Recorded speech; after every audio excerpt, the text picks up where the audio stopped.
Morning. My name is Margie O'Driscoll, and on behalf of the Center for Innovation's Board of Directors, I'd like to welcome you to today's webinar. We'd like to take a moment to express our gratitude to the many sponsors who make our work possible. We wouldn't be here today without your support. Thank you. Before we begin today's webinar, I'd like to share some news about upcoming events at CFI.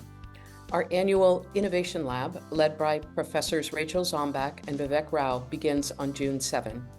This 6-module program teaches participants the mindsets and skill sets associated with the innovation process. If you aren't sure this will work for you or your company, maybe ask yourself, are you and the people in your company solving the right problems? Are you facing a big challenge and you don't know where to start? Do you need support to solve emergent, wicked problems? Do you want to expand your innovation skill set and mindset and find it easier to learn at your own pace on your own schedule? Or do you want to connect with a like-minded cohort of creative problem solvers in the AEC sector? If you answered yes to any of these questions, be sure to check out the Center for Innovation website for registration and fee information. This project is free for CFI sponsors, and there's a small fee for others. CFI is also planning an in-person event in late June in the San Francisco Bay Area. We can't wait to see you in real life, so expect to see an invitation in your email inbox if you subscribe to our newsletter. If you aren't a subscriber, there's no better way to stay in touch than by going to our website and signing up today. Now, I'd like to welcome you to a very interesting webinar. A couple of months ago, CFI board member Dean Reed and I heard a presentation from Daryl Patterson. We were so fascinated, we asked him to share it with us today. So here's a little bit about Daryl. He is a seriously amateur woodworker and concerned proponent of the built environment. He's a partner in the Black Oak Group, which was recently established here in the Bay Area, and hopefully he'll tell us a little bit about that work. He's also an adjunct professor at Monash University in Melbourne and is a resident of Sydney, Australia. Following a 3-decade career in a vertically integrated property corporation, his experience evolved from architecture graduate to Chief Product Officer of a digital and physical exploration of industrialized construction. He has such an interesting point of view, and we found it fascinating. So, Daryl, we can't wait to hear what you've got in mind. Please begin. Thanks, Margie, for a wonderful introduction. My background is pretty much as Margie described. I would describe myself as a recovering architect. I did study architecture, but graduated in the midst of a pretty deep recession in New Zealand back in the early 90s. And a friend threw me a lifeline and said, come and work for this construction management business. And I said, sure, I know nothing about construction management. That'd be a great place to go for a couple of years until the market recovers and, I'll get a real job then.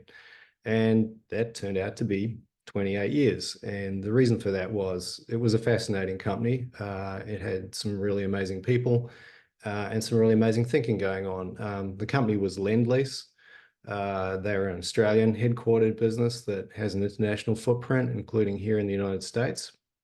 And they operate across everything from construction through property development into funds management. And so over my time there, I got to get involved in a lot of different innovations, things we were trying to do. And I probably attracted a little bit of notoriety at a point in time for being the person who was always somewhere in the middle of whatever weird thing we were trying to innovate on. I'll share a little bit of that, not all of it. Obviously, we couldn't cover 15 years, nor would you want to hear about 15 years. But some of it, I think, is relevant really today as we contemplate how we challenge the industry to be more efficient, and whether the answer to that is perhaps in industrialized construction. One of the beginning points for this was really in materials. So if I go all the way back to about 2009, I was in a division of the company that was developing a lot of apartment product, condominiums, if you will. And we were really struggling then to get two things to really work in our favor: to get better quality. And if you've ever been involved in constructing apartments, you know that quality is a real battle with all the trades that are on site. And of course, it's got a long tail of obligations that you can have all kinds of issues come back at you in the future if you don't get quality right. But we're also struggling with profitability. We were making profit, but we would have liked to have increased it. And so we started looking a lot at and materials as the answer to that, and the methods related to those materials. And a lot of things were on the table, but what was starting to emerge in Europe at the time was a focus on mass timber, particularly cross-laminated timber, but it wasn't happening anywhere else. So we saw nothing happening in North America, nothing happening in Australia. I spent a bit of time in Europe and particularly in the United Kingdom looking at a series of projects. And I'll tell you, there's this virus called the timber virus. And once you get infected with it, it's very hard to shake. So we certainly became infected with the timber virus, and so infected, we thought we've got to bring this product back to Australia. We've got to figure out what we can do with it. And then we learned just how challenging it is to bring a material into a new market. An old material for sure, but used in a new way and configured in a new way. So immense amount of work started, 5 years of R&D essentially, to prove things to ourselves and to the authorities about the nature of this material. And the research and development, I can sort of summarize it as saying we burnt a lot of wood. There is this need to convince authorities that wood burns, particularly at a rate, and more particularly in combination with other materials. And it was kind of frustrating because the Europeans had burnt tons of wood over the preceding 15 years. Everybody knew how it burnt. Everybody knew all the possible combinations and permutations. But you start over when you go to a new jurisdiction. There's no accepting of someone else's testing and standards. We had ideas to build a 2-story house and then a 9-story building. Something went wrong with the planning of the 2-story house, and we leapt straight into the 9-story building. And that's the little building you can see on the right there. Pretty small scale for what we do as a company. 21 apartments, about $18 million of value. And the whole project turned out, pretty good from our experience. It went well. There were no real hitches in it. We got through all our regulatory matters. We built it. We sold it. The customers were delighted with the product. And kind of the upshot of it, I was happy because the outturn cost of the construction was 5% higher than conventional. And I was very happy with that because I thought if it's just a 5% delta, we're learning so much about this material. It's early days. We can see a path through to reducing the cost of this material significantly in coming years. And I hear that same comment many times when I'm talking to people with different systems of modern methods of construction, whether it's modular or 3D printing. It's like, yeah, this project costs a little bit more, but the future ones, they're going to cost a lot less. I'll just ask you to hold that thought for a bit and we'll come back to it. So mass timber started an interesting journey for us. We went on to deliver many projects around the world.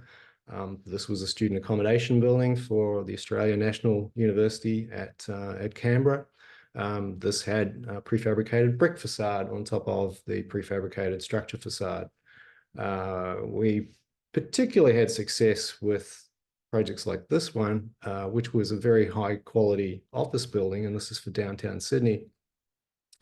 This is perhaps one of my favorite projects of a 30-year career with that company, in that it found favor with everybody. The Institute of Architects awarded it prizes. The structural engineers loved it. The city officials loved it. The public loved it. Unusual to find all those parties agreeing for once on what a good building is, but particularly the tenants loved it and the investors loved it. In fact, it was massively oversubscribed in interest from both.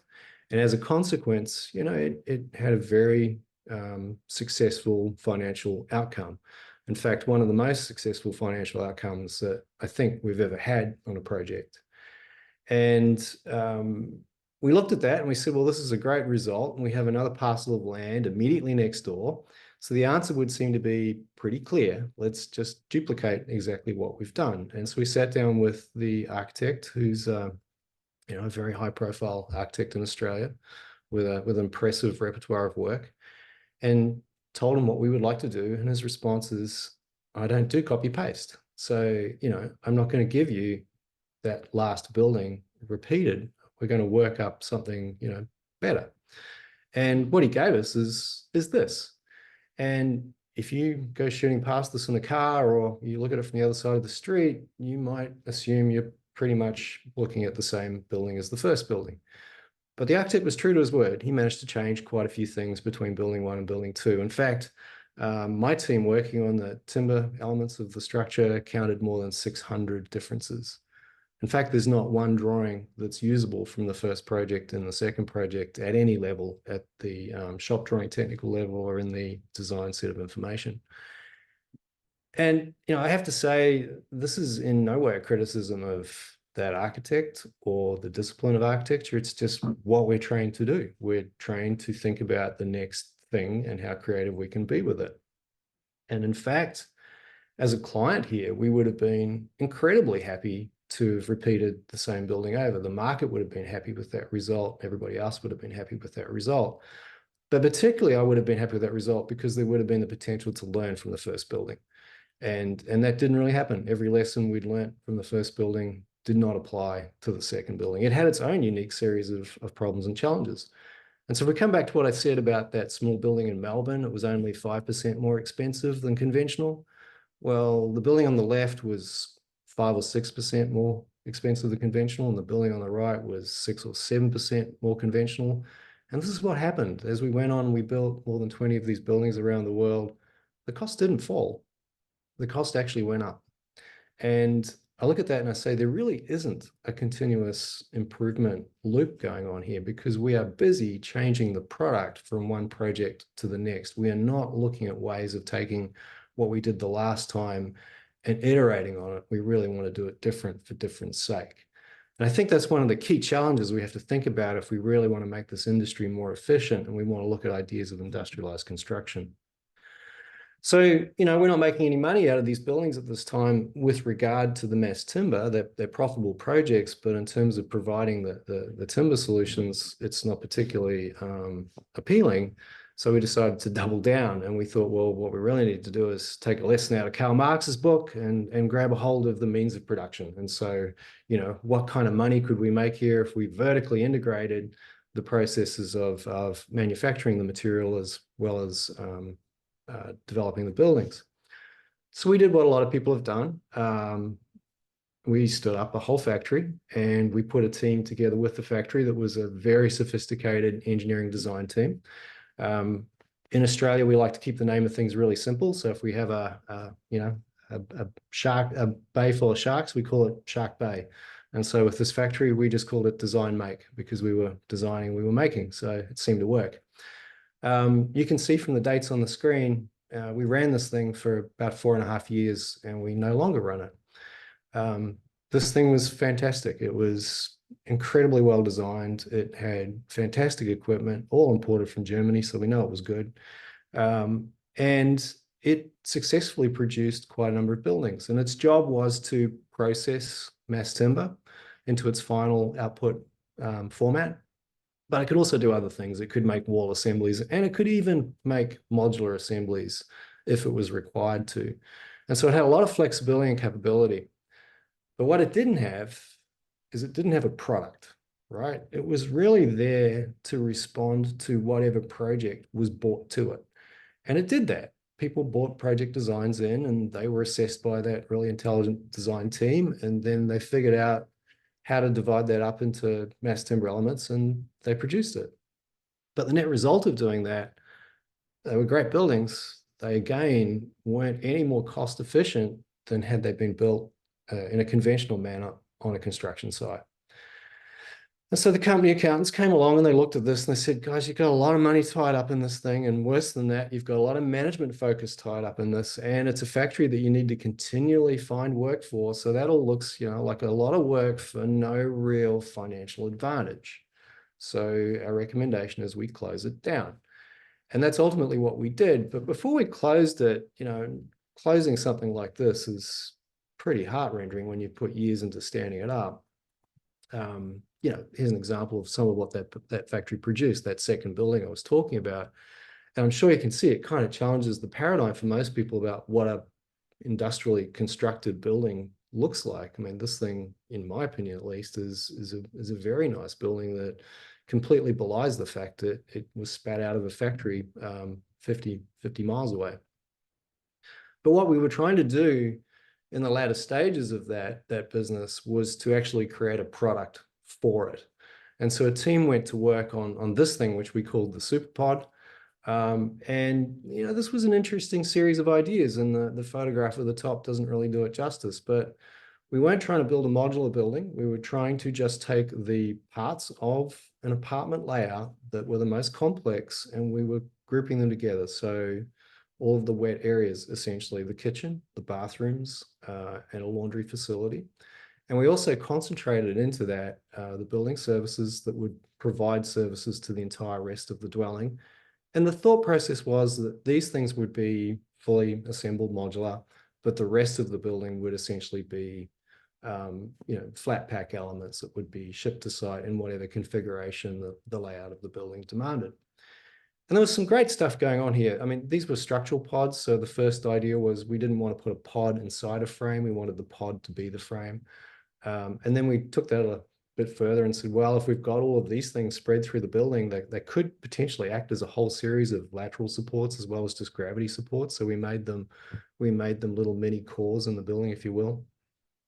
And then we set ourselves some real challenges, and we said, the construction site is going to consume these very fast. So we need to make them really fast, because we don't want to have a storage yard full of these boxes tying up capital. We really want to be able to produce them almost just in time with the way they're going to be consumed by the construction site. So we set a challenge to manufacture the whole thing in 3 shifts, so 24 hours of work to make a fairly complicated box. And that drove some great thinking, some great innovation. That idea of putting constraints in to actually create innovation works really well. So we had these different services, sub-assemblies, and we looked hard at those, and they weren't just neat arrangements of ducts and pipes and wires. They were also, the minimum amount of mechanical fasteners. So all of that horizontal service assembly could be clipped to the underside of the soffit with just 4 clips and done very, very quickly.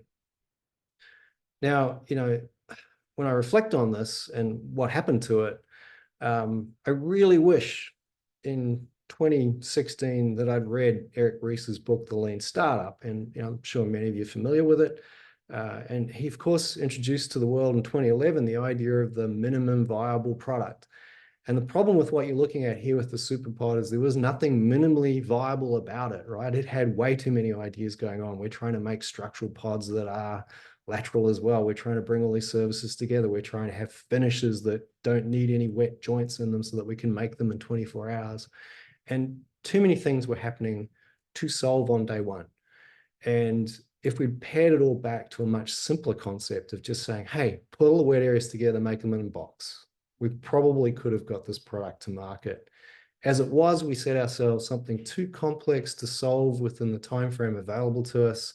And ultimately, neither this pod went forward, nor did the factory. We were forced to exit it. This was patented, very thoroughly designed. It just didn't get through those iterations of testing in the real world to prove it out. We weren't done with modular. While we were playing with that, we had another team completely separately stood up another factory inside the business. And for maximum efficiency, we put that factory 1,000 kilometers away from the first factory, which just added more to the management team's flying time to go and see the 2 factories. And this thing was intended to be very simple. It was just to make a good quality bathroom. And it had a very well rationed, reasoned business plan that had been tested very thoroughly around the business before we stood this enterprise up. And it was created by looking through all of the designs of the buildings that Lendlease was producing at that time in Australia. And we got the internal architects to sign off on this. And we said, you know what? We really need to produce these 4 bathroom typologies, and this will take account of most of our pipeline. And if we can do these well, we're confident we've got something that will add a lot of value to the buildings, to the projects, but also to the bottom line. And like all these things, there were teething problems when we set it up. You don't start these things on day one and all of a sudden they're magically right. And I'd like to say the first 30 bathroom pods, we got it all solved. It was probably more like the first 300 or 400 bathroom pods before we really had this thing singing and dancing. But it went on to build nearly 10,000 bathroom pods, and the bathroom pods it was producing eventually were exceptionally high quality. These were going into multi-million-dollar homes, typically anywhere between $2 and $8 million in value. So these bathrooms were pretty up spec. The problem we had with this business was really when we examined it, at the end of year one, we weren't building 4 bathroom types, we were building 8. And year 2, it was 16. And you might guess by year 3, we broke the mathematical series and we didn't build 32, we built 38 different bathroom pods. And you look at this and you say, well, hang on, what's going on? This is a vertically integrated business. The design team is employed by the same company that employs the building team and the manufacturing team and the development team. And I can assure you, with every single extra bathroom typology that was added to the list, there were very heated discussions with all those parties around the table looking at why do we need to add another bathroom type. And I think it was a very interesting learning just how much tension there is between designers and those who would seek to make a very rational product that is repeatable, where the designers kind of listened to the logic, but then really weren't on board with it. And in their minds, some of the changes they wanted to make were so insignificant, surely you could just make them. We're just adding a couple of inches to the length of this unit here, so surely that's not a big problem. But it is, because if you're manufacturing, the people on the shop floor, they're not reading drawings, right? They're trained to use jigs and guides and templates, and they're trained to follow step-by-step processes, not drawings. And so if you want to change the thing it is that they're making, you have to change all of those instructions. You have to change all of those templates and guides and jigs. You have to change the molds that you're casting floors from. And so every single change is really pretty destructive in a financial and production mindset. And, I personally could never really see some of the value that was being obtained by some of the additions that was being made there. So I think, the lessons we take out of this, unlike the design make business, we've now got a product. We've proposed 4 of them, in fact, and they've somehow mutated into 38. And the problem with too many products with too small a batch run for them is they're not really that efficient. There's some efficiencies. You do get better at quality. You do get slightly better at cost, but you're not going to obtain real manufacturing efficiencies from these small batch runs. The other lesson is, architects are not comfortable with this. An analogy I've used before, it's like trying to convert your cat to vegetarianism. You can have a conversation with your cat and you may think it's given assent, but it won't voluntarily go and do it. And if you force it to do it, then the outcomes are probably going to be really uncomfortable for all parties involved. And so we never really solved this conundrum of how to get designers over the line with accepting what needed to be a standard product. The next chapter was a very different one because we went on into digital technologies, and we essentially became a software house and started building our own software. And the goal we set for ourselves, we knew it was a lofty one. We probably didn't appreciate just what the magnitude was of it, but we could see that in the world of AEC, there was no such thing as a true central platform. And we believed it was time to create one that wasn't just about design information or construction information, but was a platform that allowed every stakeholder in the value chain to connect. And the data set we thought would be relevant for that was a digital twin, because we could see that many people in the value chain were very visual thinkers and wanted that kind of way of arranging information. And we didn't want basic BIM models. We really wanted true digital twins that fully represented everything that was to be made, everything that was to be operated.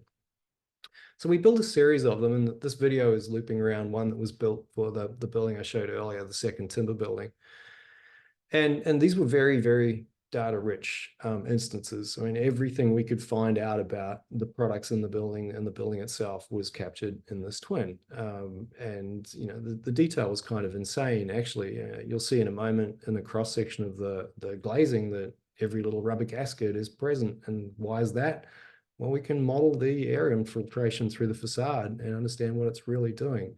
And so that kind of rich data was what these things were all about. Now, the problem is you can technically create these things. You can render them using some of the softwares that are commercially available today. But this is labor intensive. This is massive effort. This is $500,000 on top of all of the BIM work that's already happened, on top of all of the project work that's already happened. And that's just not a cost that the industry is really too interested in. So we looked at this and said, well, one answer to this could be design automation. And can we really lean hard into the generative space to see what could be done with algorithms? And we weren't so much interested in parametric models as true generative solutions. And so the video playing on the right-hand side, this is a structural model that is fully generated by the software. It has very few architectural prompts driving it, nothing more than really the mass of the building and the floor-to-floor height.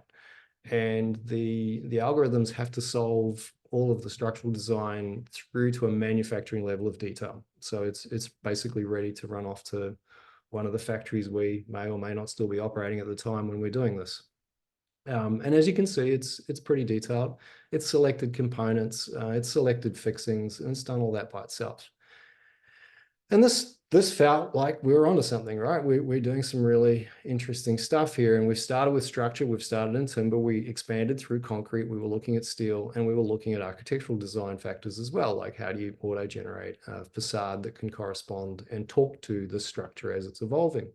And then there was a whole suite of other things you could put over the top of that, like logistical analysis and waste analysis and all those good things which will govern what is the cost efficiency of an industrialized construction approach. And you can see some of those things popping up in the video.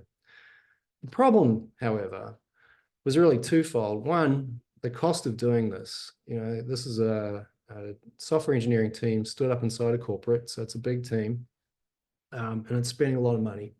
It's spending about $100 million creating this sort of stuff, which is reasonable money in anyone's currency. And if you start asking the question, well, what am I getting for that money? Is it really worth the value of the investment? And then the second part of that problem was, well, okay, you've solved or are in the process of solving a lot of the structural aspects. That's only a small part of what happens in a building design. There's a lot of other things to solve for. How much more money is this thing going to consume to get to the point where the digital twin on the left could be truly fully created by the software? The other problem, or the other insight, was, in corporate spaces, there's a lot of stakeholders and people had different interpretations about what this work was, what its purpose was, what its market opportunity was. My perspective was pretty simple, right? Having lived through the previous factories with no product and the second factory where the products kept morphing and morphing, I wanted a technology that would curate the parts, that would let great designs be produced without, people being able to necessarily generate unnecessary new parts. And so it was really a curation that I was looking for from this tech. Other people saw it differently and said, no, this is great, because what we'll be able to do with this is, we'll be able to eliminate the structural engineer. We'll be able to eliminate the architect. And there's no truth in those statements, because you still need, so many things done in the design process with humans that, that is a long way off, even if we add the recent emergent capacities of AI to the equation.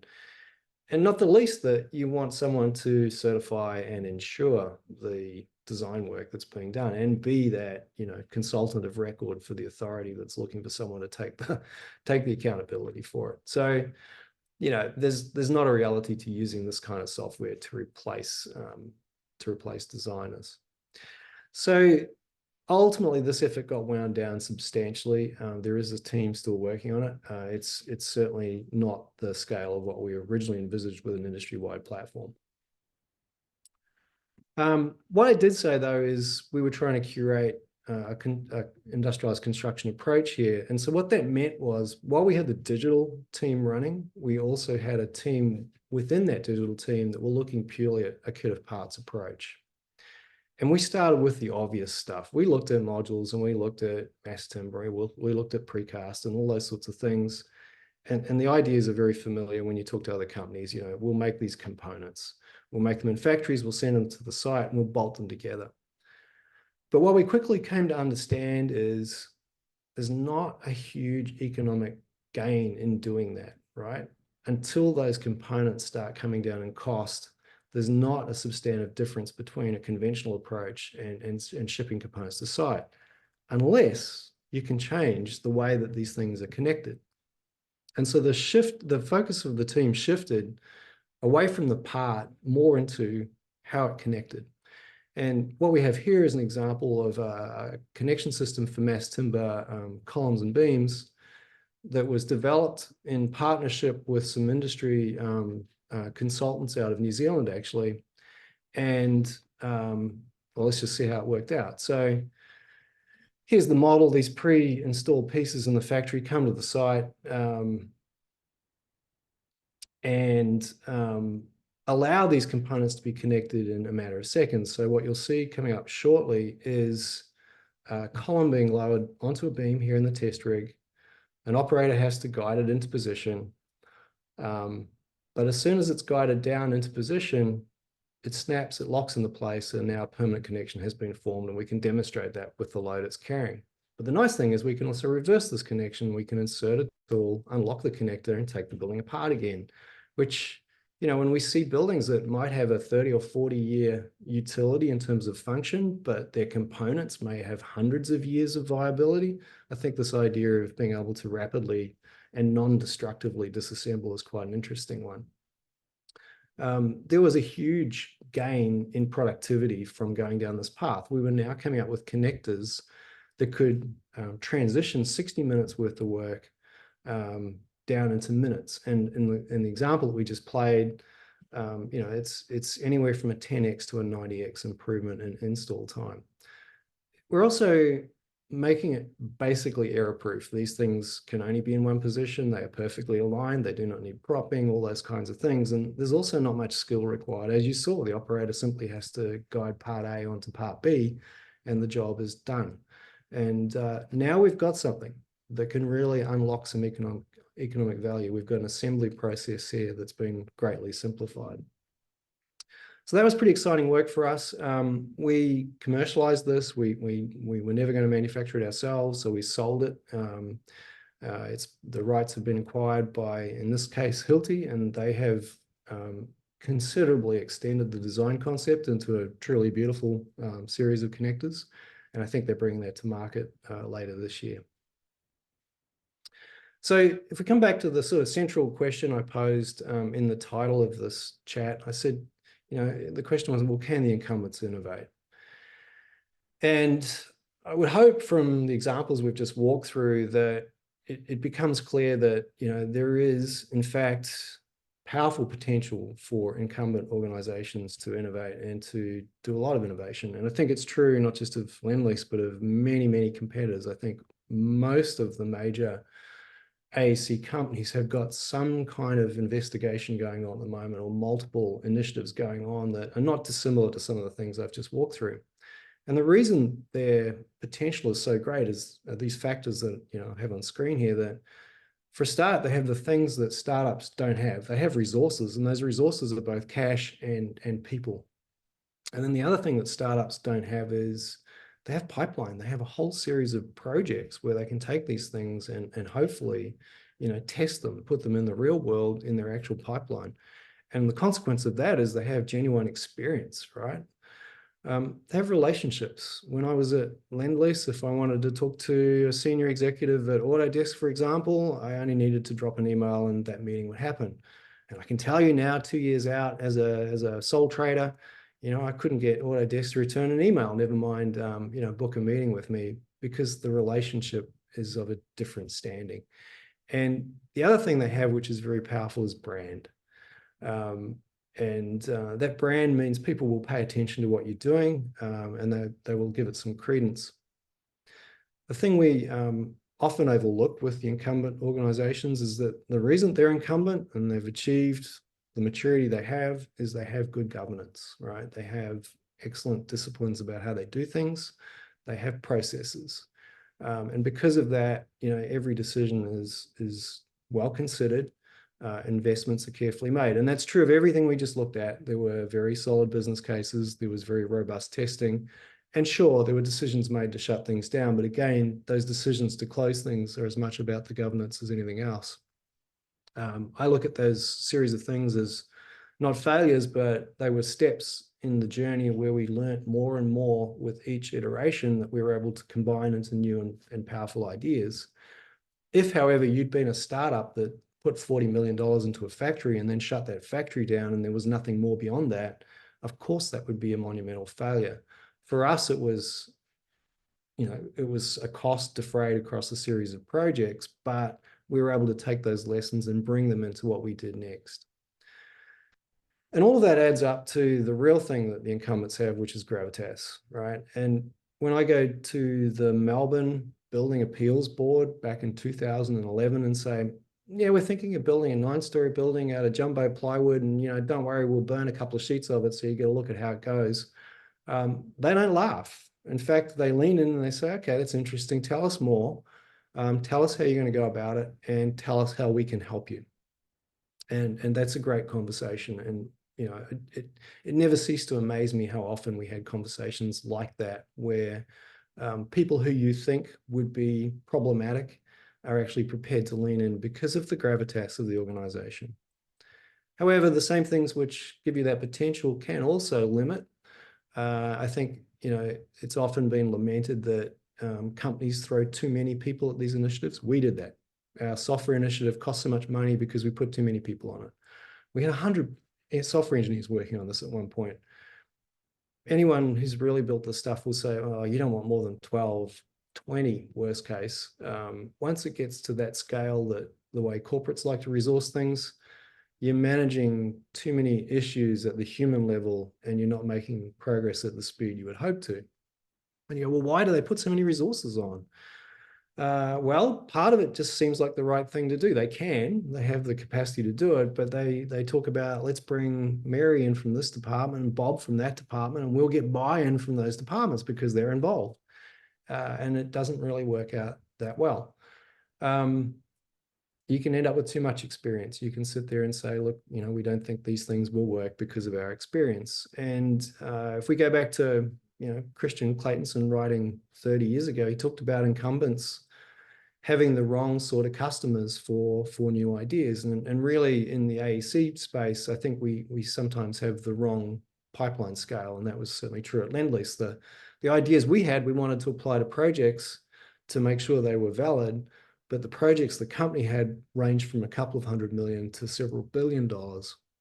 And they were just too large a project to really take novel ideas into the field. The brand, as strong as it is, there's also a lot of people eager to protect that brand. In fact, there's people whose full-time job is just to make sure the brand is protected. And so, what all that adds up to, including the governance, which can shift from being good governance to bureaucratic governance, is really inertia. And it becomes quite hard to do things with any pace. Now, I would say that inertia is not ultimately the problem, right? Yes, you tend to move a bit slower. It's a bit more considered. The results tend to be better. But the real problem is, at least in my experience, and I think we've got plenty of anecdotes from other companies, that these companies, as much as they put into innovation, they do not want to go as far as disruption, right? They're happy with the small steps. They're happy with the incremental changes. They're happy with things which take a little bit of cost out here, a little bit of time out there. But if we're starting to talk about wholesale industry disruption, shifting from conventional design to software-generated designs, shifting from building it a little bit in the field and some prefabrication to an entire factory-built approach, this is disruption, and it is really impossible for most of the incumbents to come to terms with it. It's impossible operationally because they've set a whole model up around the way they do things. It's impossible culturally because everybody's been leaning in, trying to protect their existing way of working in their business model and to get better and better at that. And when you offer up something which completely tears that apart, the silence is deafening, the concern is palpable, and they pull back. And they pull back because they can. They have an existing model to pull back to, which no startup has. They have that luxury to revert to the mean. And you look at that and you go, okay, well, there's a lot of support for startups. The incumbents are really good at supporting startups, and there's a lot of that going on today. They invest in startups. They share knowledge. They give them work. But it's less obvious to see what the successful solutions are for those trying to innovate inside the incumbents to really take it to a disruptive space. And I guess historically, we've seen organizations with skunk works, whether they've been sanctioned or unsanctioned. And I think that might work well in massive organizations with big R&D budgets where stuff like that can go and hide somewhere.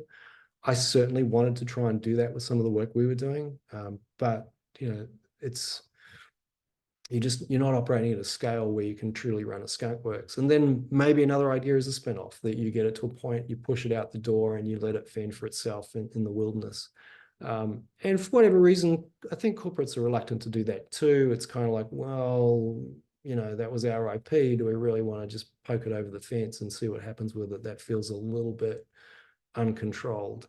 So there's no clear pathways from my perspective in terms of what the incumbents do with truly disruptive work. And I think as a consequence, what you get is a lot of departure of the IP, and it might walk out as it did in my case with myself and other members of my team who, have the experience of what we lived through and went off to do other things. And so, just to close out, all of that last 15 years worth of work, what I'm doing now with it, I really too late in that work came to understand Wright's law, which is a principle in manufacturing, which basically says when you manufacture something, every time you double the batch size, you yield a quality uplift and you yield a cost reduction. And it happens again and again and again with every doubling. And it's been seen in every true manufacturing industry. And we really only discovered that almost at the closeout of that work we were doing. And it starts to drive a different thought process. What we had discovered, obviously, was that the assembly process could be greatly reconfigured, that the idea of these smart connectors can displace assembly labor and assembly skill. And the other thing they can do is that they can create interoperability. So we now might have a building where the concrete's a column and the beams are steel and the floors are timber. And we might get that quite simply by having common interfaces on those connectors. And I think that starts to open the door to new ways of making buildings. The kind of magnitude of value that we can see coming from this, as proven by some of the work we did and by other industries, batch size doubling typically yields about a 20% reduction in cost, which if you think about our industry and trying to take 20% of cost out of anything, I don't know a way to do that. We struggle all day long to take 2 or 3% of cost out, and we usually end up compromising design goals to do that. So I think that's a really exciting economic uplift from this idea of taking apart and doubling it. And if you want to know how that works, it's nothing more complicated than a learning curve. It's saying if you make 1,000 of this and now give that company the opportunity to make 2,000 of the same thing, they will take all the lessons learned from the first 1,000 and they'll think about how to be efficient. And they'll think about what techniques that they can employ to actually optimize it. So my work today is trying to leverage this work, this idea of Wright's law. And it starts with, well, where do we apply it, right? And this is a conversation that's live in a lot of places around the world at the moment. If we're going to have these parts and we're going to standardize these parts and we're going to try and get these large batches going on these parts, what are the parts, right? And I think there's this sort of spectrum we can consider. We can look all the way down at the atomic level, and we've already done that, right? Nuts and bolts are standardized. All that kind of stuff in the hardware store today is standardized. We got there on that. We got there, if you want to know the history, largely because the US Army in the 1830s and 40s demanded the idea of weapons made from standardized parts, and that gave birth to a whole industry we now know of as manufacturing.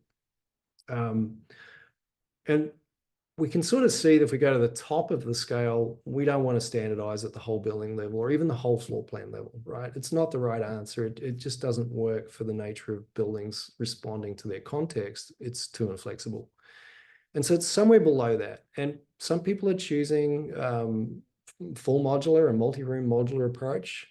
And where we're starting to settle at the moment is maybe it's more at the single room module. It's definitely the elements below that. And it's probably the elements below that again that make up things like the components of a wall frame. What we can do once we find that right level of granularity is we can think about conditions like this and say, hey, look, some of these parts should be fixed and we should just make the same part over and over. And those parts are the really complicated ones, right? Maybe a bathroom is an example of that, where it is a really complicated thing. It's got lots of finishes and services. It's got lots of details that have to be right. So make it repetitively and get better and better at it. Some parts can be parametrically flexible. We can have different lengths and widths and features like color or finish. And we can do all of that without actually changing any of the kind of performance of the part or any of the efficiency or function of it. And then there's no reason why we can't have a category of kind of free parts, where we don't want too many of these things because they're obviously going to be, expensive, but there might be reasons in a project, in a building, to have particular investments in certain things to say, yeah, that should be unique. We can still manufacture it, but it's custom manufacturing. It's more like what we were doing with our design make facility. So that's kind of what I'm doing at the moment. If you reflect on that, what I haven't talked about in those last couple of slides is materials. I haven't talked about manufacturing. I haven't talked about owning a factory. I haven't talked about software, because what this is about is defining a system, which is so boring. But from all of the last 15 years worth of work, starting those sorts of things, starting those bold initiatives without a system, we now know doesn't really make sense. So we're going to do the boring work for the next couple of years. We've got some great research opportunities to do that, federally funded research in Australia. It's practical and applied, so it's going into real projects. It's going into things like affordable housing and market rent housing as well. So really, that's what I had to share today. Perhaps just the last comment, apart from working with universities, working with the research programs that I just mentioned, I am working with a new group called Black Oak Group in the Bay Area, which has been set up by the very visionary Michael Yarny, who I had the pleasure of working with at Lend-Lease for a period of time. And he's trying to bring some of this thinking into the Bay Area for companies who are interested in tapping into it. So I'm collaborating with them from afar in Australia. So Marty, I'll stop there and see if we've got any questions come through. Daryl, I'm just as awed by this presentation as I was when I first saw it. The amount of thinking and the depth of your analysis is just so helpful, I think, to move the whole field to solving some of the critical issues here in the Bay Area around housing shortages, but also other challenges around the world. Before we started the webinar, we were talking a bit about the challenges of rebuilding Ukraine. But what I'm just wondering is whether I might unmute Dean Reed, who's a member of the CFI board, just to make a couple of comments and ask a question there. Dean, do you want to say something? I certainly do. I want to thank you, Daryl. This was a master class in industrialized construction. And there's so much packed into this one lecture that my mind is spinning, but I was certainly thinking about perhaps the biggest opportunity that the industry will have coming is rebuilding Ukraine. And I hope that we can enlist you in some way as an advisor. As soon as our friends that we're working with in Ukraine at the government level see this webinar, they're going to be asking for your contact information. Thanks for giving it out. But there is a lot here, and so I can't miss this opportunity to encourage our listeners to go right to our website and look at the Innovation Lab and hound the people you work for, if necessary, to enroll you in that Innovation Lab, because it will provide the platform for you to really move forward with this kind of the work that Daryl has described. Thank you. Thank you very much for your comments. So Daryl, now that you're beginning to get a sense of the San Francisco Bay Area and its complexities, I'm just wondering how you're thinking about approaching some of the really big societal issues which we face here. Huge bureaucracy, very complicated, very risk adverse. I just want to like call that out first off. Incredibly high land costs and incredible shortage of uh, skilled workers in many cases, incredible shortage of housing. So, huge critical needs, huge obstacles. How do you begin to think about breaking down those challenges within the framework of what you've learned today? And I'm not asking for a solution, but just like in your mind, when you were first thinking about entering one of the most complicated markets in the world, okay, what were you like? How do I start this? Yeah, I like first I'd say I think what we see in the Bay Area, we see versions of in other countries. We see versions of it in capital cities in Australia where the housing problem has spread from those who can't afford any kind of housing into essentially the middle class now can't afford to rent, and key workers can't afford to live in cities. So this problem is growing globally. Yeah, I have had a taste of the bureaucracy and the complexity. There's bureaucracy and complexity in a lot of places. People like to generate it. It's just something we do as a society.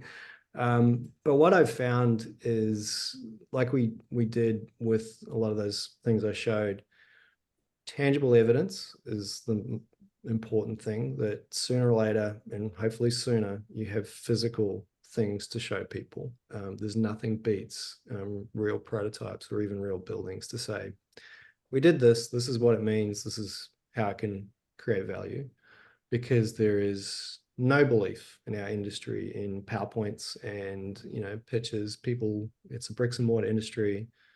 Whether it's people in government or wherever, they respond better to tangible things. So you kind of have to pull this trick to say, how am I going to get a physical thing built that shows what I'm trying to do, but I'm on day one and I don't have approvals and I don't have money, and so that's not easy, but there are ways to pull that off. I mean, I'm working with, as I said, it's called the Building 4.0 Commonwealth Cooperative Research Centre in Australia, which has funding to do those kind of prototypes that you can then go and have that conversation with the stakeholders you need to have it with.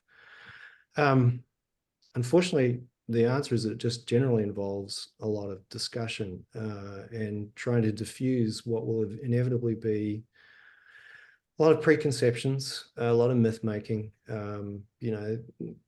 You read any article online anywhere and the reactions to it will be industrialized construction, whatever you want to call it, modern method of construction. It doesn't work. It'll give us terrible cityscapes, buildings that leak. It's like, I just showed you $100 million office building that people were clamoring to work in and to invest in on the foreshore of Sydney Harbour, right?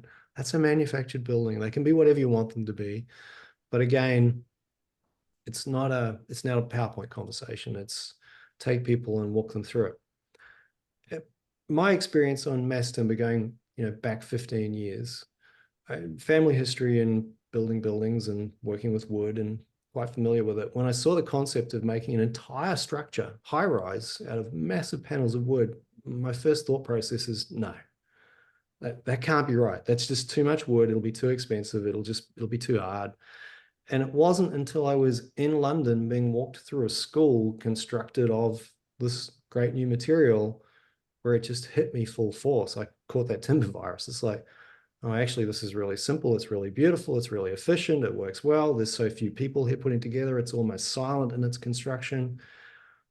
I can't find a fault with it, right? And I think it's back to, you have to pull this evidence together and demonstrate and just be very patient with it. And I know that sounds a bit generalistic, but I don't know of a better way. I think what I find really interesting about your story, your personal story, and the work that you're trying to do is the importance of the personal experience of seeing it to convert people into advocates. And so in this digital world, we think a PowerPoint will shift minds.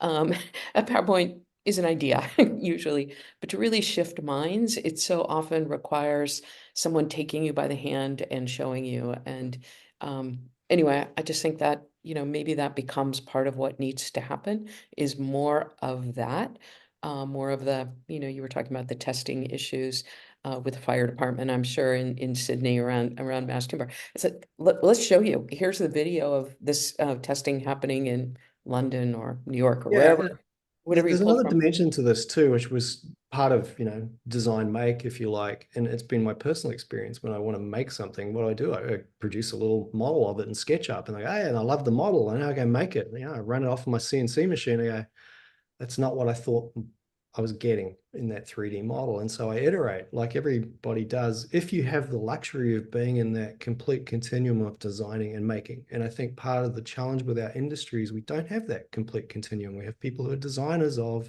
specific things. We have people who are makers of specific things, but we don't get to cycle through and say, okay, let's make a prototype. Let's make another prototype. And really, one of the things we realized in the last 5 or 6 years is the value of prototyping. It's so valuable, right? And everybody has to be in that prototype, right? Every stakeholder has to be in it. And then, of course, it gave you that potential agency with other stakeholders who didn't understand it, right? They didn't understand the drawings. They didn't understand the PowerPoint, but they really understood what a full-scale physical prototype looked like, undeniable. So fascinating. I am so sorry we have to end our webinar here. I feel like I could spend all morning with you, or maybe all day. I thank you so much. We will totally love to have you come back and do this again in a year and say, okay, what'd you learn? You came into a whole new market, a whole new country. All right, so it was so much easier, or it was so much more difficult, or here's what we saw. So I'm really interested in hearing your comments about your experience of working, across a couple of oceans. So please stay in touch. Really fabulous to have you here with us this morning. So I'm gonna close us out here. As I mentioned in the introduction, be sure to check out the Innovation Lab and register soon, because classes will begin in a month. This webinar is recorded and placed on the CFI website and also YouTube, so be sure to share the link with you and your colleagues. Special thanks to the amazing Katie Olson, who makes all the magic happen on CFI's social media and webinars. Thank you for attending, and we'll see you next time. Daryl, our deepest gratitude for spending the morning with us. Thank you so much. My pleasure. Thank you.